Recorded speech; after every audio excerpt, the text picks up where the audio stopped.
हाय, मैं डॉक्टर मोहम्मद नाज़िम। आज हम जो केस देख रहे हैं वो स्पेस इन्फेक्शन का केस है। अब स्पेस इन्फेक्शन क्या होता है? इसको फेशियल स्पेस इन्फेक्शन भी बोलते हैं। ये एक डीप टिश्यू इन्फेक्शन है जो जिसका सोर्स डेंटल कॉज होता है। सोर्स ऑफ इन्फेक्शन डेंटल होता है, बोले तो दांत की वजह से होगा या तो एल्विलर बोन की वजह से होगा। स्पेशली ये डेंटल दांत की वजह से ही होता है, एक टीथ की वजह से ही होता है। ठीक है, सड़ा हुआ कोई दांत है उसकी वजह से, सड़ा हुआ दांत का जो इन्फेक्शन है उसकी वजह से अगर सही से ट्रीटमेंट नहीं कराए, सही टाइम पे ट्रीटमेंट नहीं करवाए थे, वो अब रूट के थ्रू रूट एपेक्स के थ्रू फिर बोन में फैलता है। बोन से फिर वो बाकी मसल्स और बोन के बीच में जो खाली स्पेस है, ठीक है, उसको बोलते हैं स्पेस। तो वो स्पेस इन्फेक्शन वहाँ से वो फैलता है, इसलिए इसका नाम है डेंटल स्पेस इन्फेक्शन या फेशियल डीप टिश्यू इन्फेक्शन। ठीक है, अब ये कौन सा पोटेंशियल स्पेसेस है अपना? वो बक्कल स्पेस है, सब मैंडिबुलर स्पेस है, सब लिंगुअल है, केनाइन स्पेस है, पैराफेरेंजियल स्पेस है, मैस्टिकेटर स्पेस है, टेक्ट्रोमेरेंजियल स्पेसेस। बहुत तरह के फेसेस होते हैं, स्पेस होते हैं हमारे फेस में। ठीक है, अब इनका कॉज क्या होता है? सबसे बड़ा कॉज तो है, सबसे बड़ा इसका जो रीज़न है होने का वो है डेंटल केरीज। आपके दांत में कीड़ा लगा हुआ है, सड़ा हुआ दांत है, आप उसका इलाज नहीं करा रहे। डेंटल केरीज हो गई, पेरियापाइकल एब्सेस हो गया, या फिर पेरोडेंटल इन्फेक्शन हो गया, या फिर आपके गम्स में मसूड़े में इन्फेक्शन था, वो धीरे धीरे हड्डी की तरफ चली गई, फिर वहाँ से वो स्पेस इन्फेक्शन हो गया। या फिर आपका इम्पैक्टेड थर्ड मोलर है, चौवा दांत, अक्कल दांत में इन्फेक्शन है, या फिर वो तिरछा आया हुआ है। लास्टली है जो कि बहुत कम मिलता है, वो है ट्रॉमा या फिर डेंटल प्रोसीजर्स। ठीक है, इसमें देखने को क्या रहता है कि साइंस एंड सिम्टम्स कैसे पता करिए कि स्पेस इन्फेक्शन है। सबसे पहला चीज़ तो कोई 90% केसेस में अप्रोक्स मिल जाता है कि कोई दांत सड़ा हुआ है, उसी साइड चेहरे में स्वेलिंग आता है।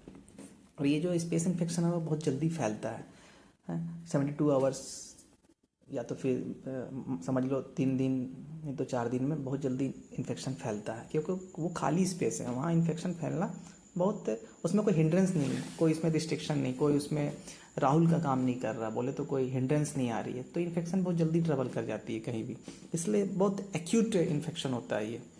ठीक है, इसमें साइन सिम्टम्स क्या होता है कि स्वेलिंग होता है चेहरे के, एक्स्ट्रा ओरल स्वेलिंग, चेहरे के बाहर स्वेलिंग होता है, दर्द होता है, ट्रिश्मस होता है, बोले तो उसको पेशेंट को मुंह खोलने बंद करने में तकलीफ होता है, फीवर भी आ जाता है, वीकनेस लगता है, डिस्फेजिया वगैरह इसका सिम्टम्स है। और जो लास्ट सिम्टम ये क्या होता है ना कि आपको एब्सेस दिखेगा चेहरे के एकदम ऊपर, एकदम जो इस पेशेंट का चेहरे को देख सकते हैं आपकी काफ़ी ज़्यादा पीलापन या रेडनेस दिख रहा है, ये पका हुआ पूरा घाव बोलते हैं ना, एब्सेस, पस जमा हुआ।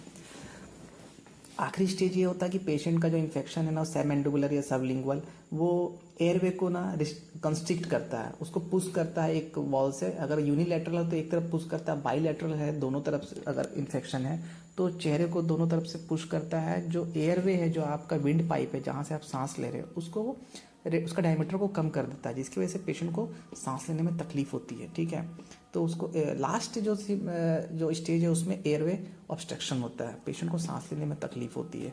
तो वो चेहरे के बाद वो नेक तक पहुंचता है, गर्दन तक, गर्दन से भी वो कभी कभी लंग्स के एरिया में या तो फिर आपके चेस्ट के एरिया में भी चला जाता है। ठीक है, इसको पहचानने का बहुत आसान तरीका होता है, क्लिनिकल एग्जामिनेशन, आपके डेंटिस्ट इसको रूल आउट कर देंगे कि यह स्पेस इन्फेक्शन है कि नहीं है। उसका डेंटल एक्सरे निकाला जाता है, सीटी स्कैन, एमआरआई वगैरह भी कर सकते हैं, आप ब्लड टेस्ट कर लिए। ठीक है, अब इसका ट्रीटमेंट क्या होता है? इसका ट्रीटमेंट सबसे पहला तो है कि आप इसको प्रोफाइलैक्सिस में रखें फटाफट।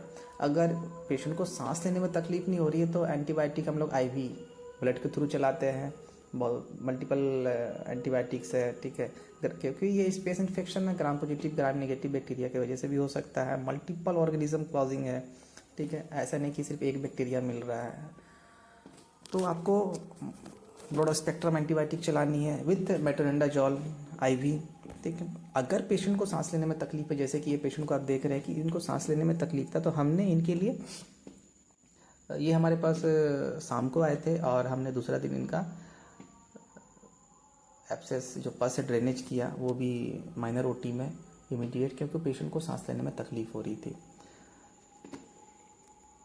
तो सर्जिकली मैनेजमेंट हुआ है इनका और ड्रेनेज किया हमने। ड्रेनेज करने के बाद इसको पूरा ये साफ़ करके हमने इसमें लास्ट में देखेंगे आप इस वीडियो में कि हमने एक ड्रेनेज ट्यूब डाला है ताकि कुछ अगर रहा बचा होगा तो वो निकल जाएगा। ये काफ़ी लाइफ थ्रेटनिंग चीज़ होती है दोस्तों। आप कोई भी डेंटल ट्रीटमेंट को या डेंटल प्रॉब्लम को, दांत आपका थोड़ा मोड़ा सड़ा है उसको इतना लाइटली ना ले।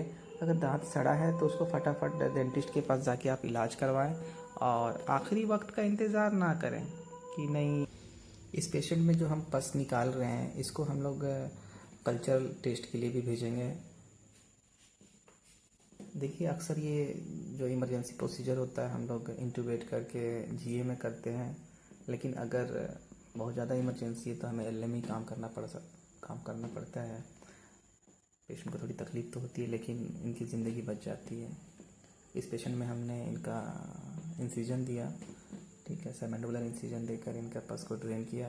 आप देख सकते हैं कितना सारा पस निकला है इन पेशेंट में। पेशेंट को तकलीफ भी हो रही थी लेकिन हम इनको बाद में देखेंगे। जस्ट आफ्टर सर्जरी पेशेंट को बहुत आराम मिलता है, सांस लेने में, बात करने में, मुंह भी खुलने लगता है। जो ट्रिश्मस है, माउथ ओपनिंग में प्रॉब्लम होता है, वो भी फटाफट एकदम उसी टाइम उनका रिलीफ मिल जाता है पेशेंट को। इनको 2 या 3 दिन हम लोग ड्रेनेज ट्यूब लगा के छोड़ देंगे, उसके बाद फिर हम लोग फाइनल स्टिच करेंगे, क्लोजर करेंगे। लेकिन इन केस में हम देख रहे हैं कि ये इमरजेंसी प्रोसीजर था, हमने इनको फर्स्ट एड इमरजेंसी प्रोसीजर कर दिया। We will take advice of ENT and pulmonary lung department से भी हम इनका एडवाइस लेंगे। हो सकता है वहाँ रेफ़र भी करेंगे इस पेशेंट को, क्योंकि हमारा प्लानिंग है ये कि अभी जिनको सांस लेने में ऑब्स्ट्रक्शंस हो रहा है उसको रिलीफ दे दे और जल्दी से जल्दी हम इनको ईएनटी डिपार्टमेंट या तो फिर पल्मोनरी डिपार्टमेंट में इनको भेजें और फिर सीटी स्कैन हम लोग निकाल के इनका देखें कि ये इनका जो इन्फेक्शन है ये कहाँ तक गया, फेस तक था, नेक तक था या लंग्स तक चला गया था, जो भी XYZ। देखिए कोई भी ट्रीटमेंट करने से पहले डॉक्टर आपको डायग्नोसिस के लिए आपको lab test, CT scan, MRI, X-rays बोलते हैं। बहुत सारे पेशेंट नहीं करवाते हैं। मैं आपसे रिक्वेस्ट करता हूँ कि प्लीज़ इसको करवाया करें। जब डॉक्टर कोई डायग्नोसिस कंफर्म करना चाहता है, आपकी अच्छे के लिए करना चाहता है ना, आप किसी डॉक्टर के पास गए हैं इलाज करवाने, तो जाहिर सी बात है वो आपके लिए बुरा कभी नहीं सोचेगा। कुछ ब्लड टेस्ट करता है, वो देखता है कि आप में क्या इन्फेक्शन है, किस तरह का इन्फेक्शन है, ताकि वो सही सटीक दवा दे और आपको रिजल्ट जल्दी मिले। एमआरआई, सीटी स्कैन करता है, वो क्यों करता है? आपकी भलाई के लिए करता है ना। क्या जाता है? कुछ नहीं आता, थोड़ा पैसे जाते हैं डायग्नोसिस में, लेकिन कोई बात नहीं, आपका जो तकलीफ वो जल्दी खत्म होता है। डॉक्टर फिर सही दवा लिखता है जो उस बीमारी में उस वक्त काम आता है। फालतू को दवाइयाँ नहीं लिखनी पड़ती या फिर बाद में दवा चेंज नहीं करना पड़ता। क्यों? क्योंकि हमारे पास टेस्ट रिपोर्ट पहले से रहता है, हमारे पास डायग्नोसिस पहले से कंफर्म डायग्नोसिस रहता है कि हाँ यही बीमारी है, यही बैक्टीरिया, यही इन्फेक्शन है, तो भैया ये दवा इसमें अच्छा काम करेगा, ठीक है, और रिजल्ट आना ही आना है, गॉड ग्रेस। तो वो आप कोई भी डॉक्टर के पास जाइए, जरूरी नहीं है कि डेंटिस्ट के पास जाइए, कोई भी डॉक्टर के पास जाइए, अगर वो आपको कोई टेस्ट लिखता है तो उसको टेस्ट को करवाइए, ठीक है, ताकि वो रूल आउट कर सके आखिर पेशेंट को हुआ क्या है। इसे देखिए पहला फायदा तो ये होता है कि आपने डायग्नोसिस में खर्चा कर दिया, लेकिन आपका जो डायग्नोसिस है वो अच्छा मिला कि हाँ बीमारी मेरे अंदर ये है। तो अब जो दवा है वो फालतू का दवा नहीं चलेगा, एक परफेक्ट दवा चलेगा कि हाँ वो उस बीमारी में काम आता है, ठीक है। तो आपको रिजल्ट फास्ट मिलेगा, तो बेड टाइम कम देना पड़ेगा, आपको तकलीफ कम झेलना पड़ेगा, जल्दी आपका इलाज हो जाएगा, जल्दी आप ठीक हो जाओगे और बैक टू नॉर्मल हो जाओगे।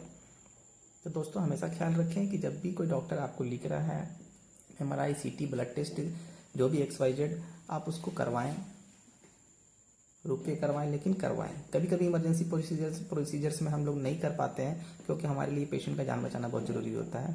जैसे इस पेशेंट में हम लोगों ने पहले इमरजेंसी प्रोसीजर किया, फिर बाद में हमने फटाफट सीटी स्कैन वगैरह करने के लिए पेशेंट को रेफर कर दिया कि आप सीटी स्कैन करवा के लाओ कि ये इन्फेक्शन कहाँ तक गया है, किधर गया है, ताकि हम लोग सही से प्लानिंग कर पाए, ट्रीटमेंट प्लान कर पाए कि आखिर क्या करना है, या फिर इनको रेफर करना है, नहीं करना है। तो ये सब चीज़ें बहुत ही इंपॉर्टेंट चीज़ होती है, फैक्टर्स होती है कि आपका ट्रीटमेंट आउटकम कैसा होगा, आपका प्रोग्नोसिस कैसा रहेगा। और सबसे लास्ट लेकिन बहुत ही इंपॉर्टेंट चीज़ फिर से मैं दोहरा रहा हूँ, एक अच्छे डॉक्टर के पास आएँ, अच्छा इलाज कराएं और लेटेस्ट टेक्नोलॉजी जिनके पास है उनके पास ज़रूर जाएं, क्योंकि वहाँ डायग्नोसिस और बीमारी की पहचान बहुत आसानी से बहुत जल्दी होती है। ठीक है, और बी से हमेशा हेलमेट पहन के गाड़ी चलाएं, क्योंकि अक्सर मेरे पास जो पेशेंट्स आते हैं ट्रॉमा के वो बिना हेलमेट के ही रहते हैं। Take care.